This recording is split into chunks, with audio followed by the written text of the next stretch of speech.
Dragi bralci, drage bralke. V letu 2024 smo vam z uredniško ekipo Mladinske knjige pripravili številne imenitne novosti. Skupaj jih bo išlo več kot 300. Naše poslanstvo je, da delamo program z mislijo na vse bralce. In na ta način povezujemo avtorje in bralce, ustvarjalce in uporabnike. Želimo vam ponujati kakovostne vsebine, do katerih pa je mogoče dostopati kjerkoli in kadarkoli. V lanskem letu smo vam predstavili prvo in še vedno edino aplikacijo za kakovostne vsebine Mladinska knjiga Plus. Letos širimo prostor dogajanja tudi za ustvarjalce in pripravljamo nov avtorski portal.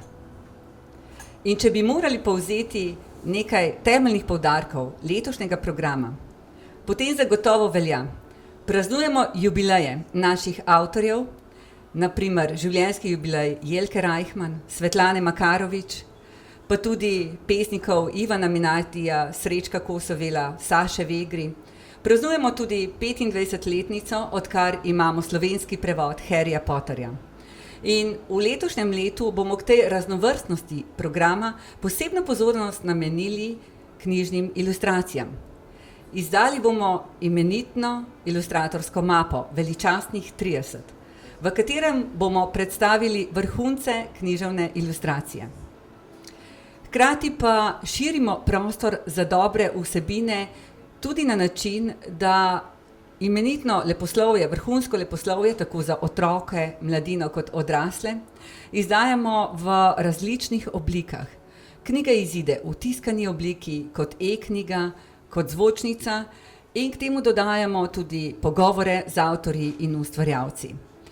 V podcastih in tako imenovanih navdihovalcih, video vsebinah, se z avtorji pogovarjajo naši uredniki, številni novinarji in ugledne osebe. Verjamemo, da je prav to, da ohranjamo kot največja slovenska založba živost literarnega, kulturnega prostora, tisto, kar lahko naredimo z dobrim izborom vseh vsebin za vse avtorje, tako za tiste, ki so sladokusci pri branju leposlovnih del, pa tudi tiste, ki jih zanimajo osebne zgodbe uglednih in v javnosti večkrat slišanih avtorjev. Verjamem, da boste tudi letos uživali v prebiranju knjig Mladinske knjige.